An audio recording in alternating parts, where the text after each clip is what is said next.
Bab 22. Tidak menerima sumbangan apapun. Keesokan paginya, Lintang diseret keluar rumah oleh Liana setelah sarapan.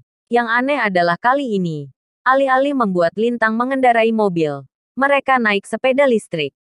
Liana bisa merasakan angin sepoi-sepoi dengan lembut membelai rambutnya saat mereka bersepeda. Sebenarnya ini kali pertama Liana naik sepeda listrik.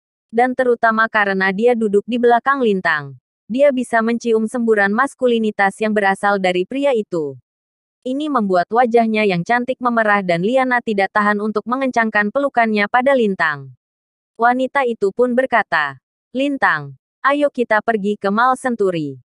Lintang sedikit tertegun dengan kata-kata wanita itu dan dia pun bertanya, "Bukankah seharusnya kita pergi ke kantor? Hari ini adalah hari pertamamu sebagai presiden." Presiden, itu adalah posisi yang dulunya Liana impikan. Namun dia tak pernah menyangka bahwa suatu hari dia akan berada di posisi ini melalui usaha suaminya. Ini adalah hari pertamaku sebagai presiden. Pada saat yang sama, ini juga hari pertamamu sebagai kepala penasehat teknis. Liana berkata sambil tersenyum sumringah dengan sentuhan manis pada kecantikannya. Jadi aku akan membelikanmu jas. Aku tidak bisa membiarkanmu mengenakan jas lama ini lagi. Kata-katanya menghangatkan hati Lintang. Namun, apa yang dia maksud dengan baju lama? Lintang melihat pakaian kasual yang dia kenakan dan merasakan sudut mulutnya berkedut. Ini adalah pakaian khusus yang dibuat oleh Alessandro bernilai ratusan juta dolar. Banyak orang penting di seluruh dunia bermimpi bisa memilikinya. Lintang menggelengkan kepalanya tetapi tidak menolak tawaran Liana. Sebaliknya, ia terus mengendarai sepeda listrik dan menuju Mall Century. Mall Century, ini adalah salah satu pusat perbelanjaan kelas atas yang paling terkenal di Jakarta. Tempat ini dikenal sebagai tempat dengan banyaknya merek internasional terkenal. Dan pemiliknya adalah seorang pria dengan nama Bayu Gunawan, yang juga merupakan tokoh penting di Jakarta. Namun, ketika Lintang tiba di pintu masuk mall dengan sepeda listrik, "Cit!" Suara menderu dari pengereman mobil tiba-tiba bergema di udara. BMW X5 berhenti tiba-tiba di samping. Ketika pintu BMW dibuka, seorang pria dan wanita turun dari mobil. Pria itu adalah seorang pemuda dengan rambut yang disisir rapi ke belakang. Dia terlihat tampan dan pesolek. Dia benar-benar pria yang cukup menarik. Sementara si wanita mengenakan gaun putih. Dandanannya cantik dengan riasan tebal di wajahnya dan tas LV terbaru di tangannya. Dia tampak elegan dan menakjubkan. Tepat setelah mereka turun dari mobil, keduanya secara bersamaan melirik ke arah Lintang dan Liana. Lalu, wajah cantik Liana tampak sangat tidak tepat ketika ditaruh di samping sepeda elektrik lusuh. Sulit bagi mereka untuk tidak memperhatikannya. Ya Tuhan, bukankah itu Liana? Orang yang dijuluki primadona kampus nomor 1 ketika kita masih kuliah. Wanita cantik itu berkomentar setelah sesaat tertegun oleh kemunculan Liana. Ekspresi di wajahnya kemudian berubah menjadi sebuah ejekan saat dia melanjutkan. "Ada apa? Apa manajer grup Barma jatuh begitu rendah sehingga dia harus naik sepeda listrik ke mall?" Cek. Oh, waktu memang berubah. Dan hidupmu benar-benar berubah menjadi lebih buruk seiring berjalannya waktu. Wanita cantik itu mengeluarkan kata-kata yang sangat kasar. Ketika dia melihat wajah orang itu, wajah cantik Liana langsung menjadi dingin begitu dia membalas. "Dan kamu jadi lebih menyedihkan seiring berjalannya waktu." Yuli Kartawiraja. Wanita di hadapan Liana adalah lulusan dari universitas yang sama dengannya. Ketika mereka belajar di perguruan tinggi, Liana dikenal sebagai primadona nomor 1 di kampus dan Yuli harus berada di posisi kedua. Selain itu, karena perbedaan kepribadian mereka, sejumlah cowok berbakat yang mengejar Liana datang bagaikan ikan mas yang berenang menuju hilir. Begitu banyak. Sedangkan, pesaing sengitnya, Yuli, hampir tidak punya peminat. Hal itulah yang memicu kecemburuan dan kebencian yang begitu mendalam Yuli pada Liana. Dan setelah lulus kuliah, Liana berhasil menjadi bagian dari grup Barma sebagai manajer di perusahaan pakaian melalui kemampuan bisnisnya yang luar biasa. Sementara Yuli menikahi seorang anak orang kaya dan juga menjadi manajer sebuah perusahaan pakaian melalui suaminya. Sejak saat itu, Yuli terus bersaing dengan Liana untuk mendapatkan gelar bos wanita paling cantik di Jakarta. Namun hasilnya tidak pernah berubah. Dia masih saja kalah oleh Liana. Hal tersebut menjadi tambahan daftar alasan yang membuat Yuli membenci Liana hingga ke ubun-ubun. Hanya saja Yuli tidak mengira mereka saling bertemu di sini. Cek-cek, oh Liana. Ku dengar kamu menikahi seorang suami pecundang. Ku rasa pria ini orangnya. Yuli mengejek. Pada saat ini, dia seolah berada di atas awan. Yuli tidak mau kehilangan kesempatan untuk menghina Liana. Apalagi, kesempatan seperti ini sangat sulit didapat. Saat Yuli memperhatikan Lintang, hinaan dan ejekan di wajah wanita itu semakin ketara.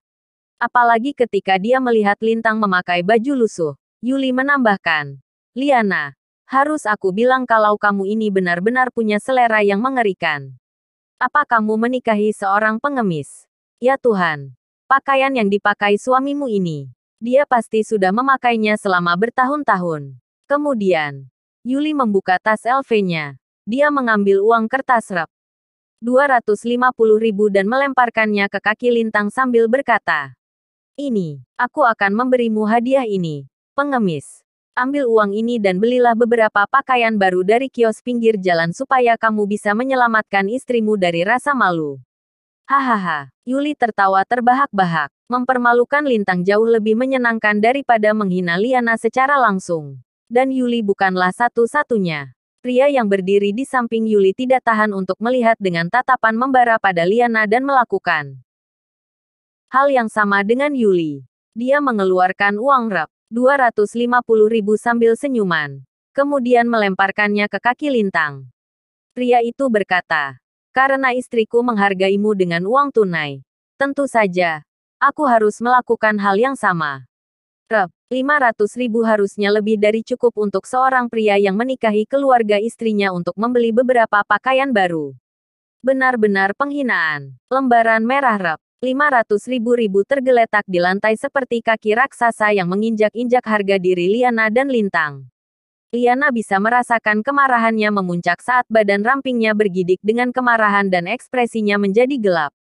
Ketika Liana hendak berdiri dan membalas pasangan angkuh itu, Lintang tiba-tiba menepuk bahunya dan menarik Liana ke pelukannya sebelum berkata, maaf. Kita tidak menerima sumbangan dari pelacur dan impoten. Pelacur, impoten. Kata-kata Lintang membuat senyum di wajah Yuli dan Harry menjadi sedikit kaku. Dalam sekejap, keduanya benar-benar marah seperti kucing yang ekornya diinjak.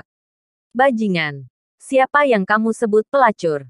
Yuli berteriak dengan jengkel. Wajahnya memerah. Sedangkan untuk si tuan muda, Harry Tanomo, dia merasa wajahnya ditampar sangat keras. Dia berteriak pada Lintang dengan rasa malu dan marah. Kamulah yang impoten. Seluruh keluargamu itu impoten. Reaksi pasangan tersebut terhadap kata-kata Lintang berlebihan. Bagaimana bisa Lintang melakukannya? Setelah mendengar kata-kata mereka, senyuman Lin Fang semakin melebar ketika dia melihat dengan cermat pada Yuli sebelum dia berbicara. Meski kau sudah menyemprotkan parfum Estée Lauder ke seluruh tubuhmu, kamu masih tidak bisa menyembunyikan bau alkohol dan bau badanmu. Kamu mungkin masih sakit karena mabuk tadi malam. Sementara ini, aku bisa mencium aroma 3 kolon dari badanmu. Jadi, aku rasa kamu ini jadi pelayan tamu klub. Cek-cek. Kamu langsung jadi pelayan di 3 klub sekaligus. Kamu sungguh punya nafsu makan yang besar. Apa? Kalimat Lintang seperti sambaran petir di siang bolong dan ini membuat Yuli tercengang. Matanya melebar ketika dia menatap Lintang seolah dia sudah melihat sebuah hantu. Tidak mungkin. Dia sudah mandi dan memakai begitu banyak parfum. Mana mungkin orang ini bisa menciumnya? Bagaimana dia melakukannya? Pikiran Yuli benar-benar hancur.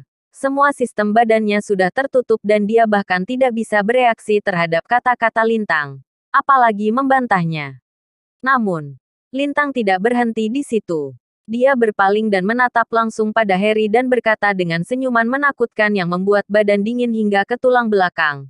Titik akupuntur baihuimu hitam. Wajahmu kekuningan. Dan matamu cekung dan kusam. Ini adalah tanda cukup parah kekurangan tenaga. Kelemahanmu membuat ginjal lemah dan ginjal yang lemah berarti kamu itu impoten. Cek-cek. Sepertinya kamu tidak akan pernah memahami kebahagiaan menjadi seorang pria selama sisa hidupmu. Duar. Kata-kata itu seperti petir yang membuat Harry gemetar karena syok. Dia hampir tidak bisa percaya pada apa yang dia dengar. Kurang tenaga yang mengarah ke ginjal lemah. Dan ginjal lemah berarti impoten. Hal ini benar-benar membuat Harry tercengang.